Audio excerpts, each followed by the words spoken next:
Love is beautiful, messy, and let's be serious, sometimes very confusing. If you're single and looking to be prepared for love, or maybe you're in a relationship and you're looking to keep it, this episode I'm giving you 3 tips on how to prepare for love and 3 tips on how to maintain your love. Why should you listen to me? I'm not an expert in relationship, but I have been in a relationship for 13 years. And out of those 13 years, we've been married 7 and we've had a kid. And if anyone knows anything about having kids, that can really test your love. But through these years, we've actually learned a lot through trial and error.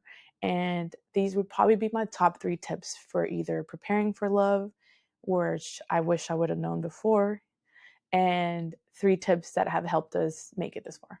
So let me start with an overview of our relationship and what we've been through so that you get a little scope of where I'm coming from. I actually met my husband the first day of school in 5th grade in our school bus. We've known each other since then. And it was really cool because during that time, and he will tell you this story, and we always laugh, and now it looks like a fairy tale thing, but we didn't know at the time. He told me, like, I'm going to marry you. And in my head, I was just like, who the hell thinks about marriage in 5th grade, right? But it turned out to be true. But we were friends on and off because we were in the same school, on and off because I moved a lot. And at the time, I just couldn't see him like as a potential significant other, just because he was one of those guys that had a lot of girlfriends around him. Like, he had a lot of friends that were girls. And I came from a broken home with a lot of infidelity. And I just couldn't handle being in a relationship with someone who had a lot of friends that were girls. And I, I don't know why I did air quotes on that, but like friends that were girls. And for me, it was just hard to see him any other way but a friend. Fast forward, we go to the same college and we're still hanging out with kind of the same friend group. And I don't know, something switched. He was more about his school, he was more about, like getting through college and stuff. And he was more goal driven. And I just found that attractive, to be honest with you. He was very smart.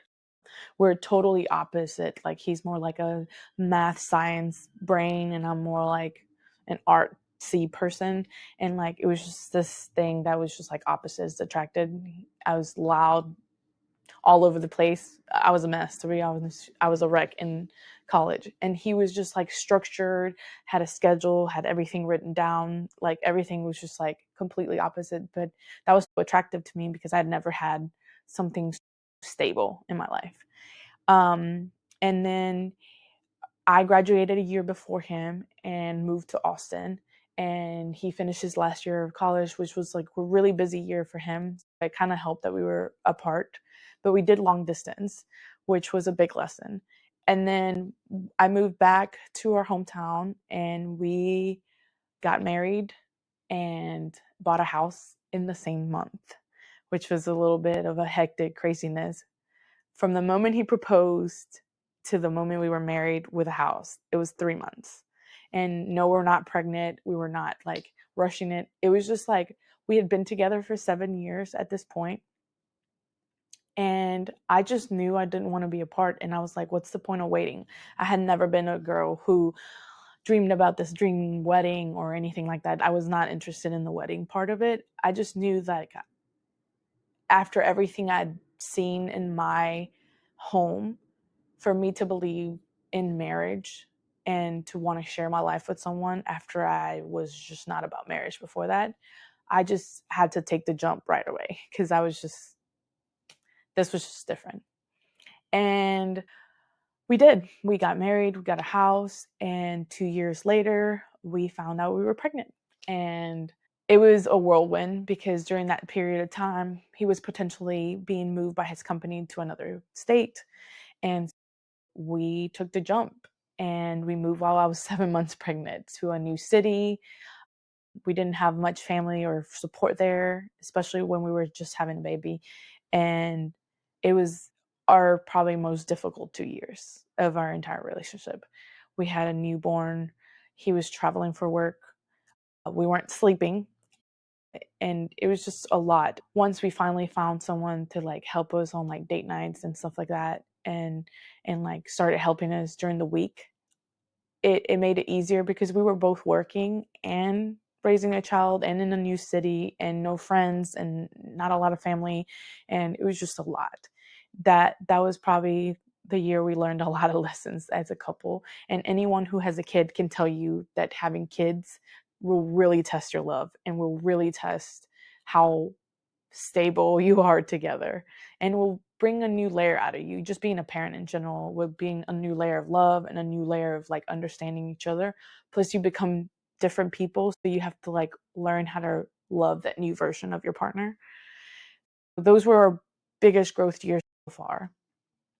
And then we moved with a toddler, which was another tricky thing. A lot of my childhood stuff of moving a lot kind of came up, but it was good. Now been together for 13 years, a little bit more, but like it's been a lot. And we're on a new phase of considering maybe expanding our family or not.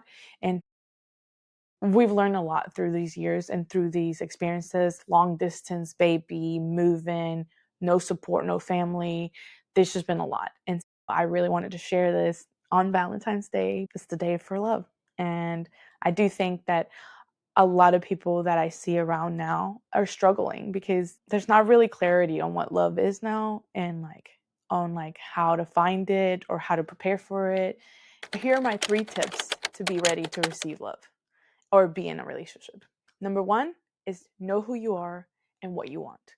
There's nothing worse that I've heard as an advice than like, oh, well, he's got potential. No, he's not a project. No one's a project. There's no projects. You need to know what you want and who you are in this relationship.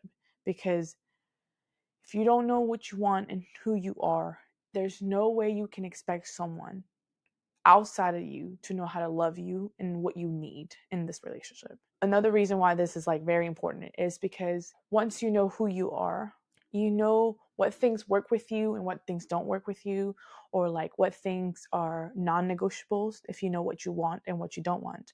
Like for example, for me, a non-negotiable, and my husband can tell you this, is like never been something that's changed in my life, and I'm sure most people feel this way, but like it was a non-negotiable, like game over, is cheating. Because I came from a home that there was so much infidelity. It was just really hard. I can't look past it. It's not for me. I just can't forgive. Maybe I'm not just a person that forgives well. I don't know. It's not for me. Another non-negotiable was that I knew I wanted at least one kid, because I think I was always curious about that experience. If the person did not want kids, that wasn't a thing for me. And the reason why we got married and moved in for the first time and lived together was because it was a non-negotiable for me.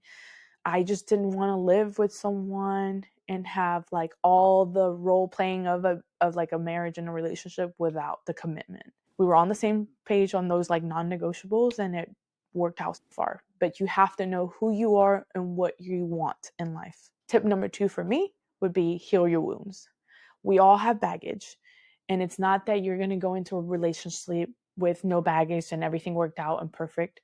Healing your wounds will at least tell you where your faults are, or where your wounds are, or where your triggers are. If you get into a relationship where you're working on this part, this person isn't here to carry your load, and they cannot pay for the sins of others who have wounded you or damaged you, or maybe there's abandonment. You should heal your wounds before you're ready for love, or at least start the process so that you're aware. Tip number 3 would be okay with being by yourself first. If you are not able to sit with yourself, and like if it's uncomfortable to sit with yourself, if you find yourself like always trying to be in a relationship or running from one relationship to another, then there's something there that you might not be aware of, that you have to work out either through healing wounds or loving yourself. If you can't hang out with yourself, if you can't spend time with yourself, there's a lack of love somewhere, or there's an area that you still need to work on with loving yourself and being okay with yourself. And those things are not things that a relationship can fix. No matter what you do, if you think that you hate being alone and being in a relationship will fix this, those things cannot be fixed in a relationship. Being okay with yourself means self-love is there, and you can't expect someone outside of yourself to love you if you don't know how to love yourself. And you can't expect yourself to love someone fully if you can't even love yourself. As much as it might feel like you love someone more than you love yourself, you can't love anyone without loving yourself. Here's my 3 tips for a good relationship once you're in it. Number 1 would be making sure you choose your partner every day. The way this is done is like, if you think love is a feeling, feelings come and go depending on your mood and depending on, like for women, depending on your hormones, depending on everything, is how you feel about people or your partner. Every day I wake up and I make the choice that I'm in it, and like this is it. Like I'm writing it all the way to the finish line because God gave me a gift in this relationship after all that I came from. And I appreciate it. Every day I appreciate what I have, regardless of if we had a fight or if we're disagreeing about something or if we're not seeing eye to eye. I make the choice that regardless of how hard it gets, I'm in it for the long run. And he's in it for the long run, which then makes me feel even more secure in trying my best. Every day you have to make sure that you choose each other as a choice and not based on feelings. Tip number 2 would be communicate like you're on the same team. And I know communication is one of those tips that everyone gives out for a relationship because it's very important. But to me, I think sometimes you can communicate to each other, but not like you're on the same team. You can be communicating 2 separate points, and then that's where an argument can start. But if you communicate like you're on the same team, winning is about both of you being on the winning team, right? If one of you loses, then the team lost. Think of it as the obstacle versus you two, the problem versus you two. And that way, you're always remembering that this person is your partner that you have chosen every day. You got to choose something that is good for the team, and you got to communicate like you're on the same team and you're trying to solve a problem together. My number 3 tip would be keep laughing together. If you're not having fun in your relationship at all, and I know it's not fun all the time, but if you're not having fun or finding pockets of fun in your relationship, then it starts feeling like work. You have to find things that you guys have in common that you like to do. We make sure we have at least 1 or 2 date nights a month.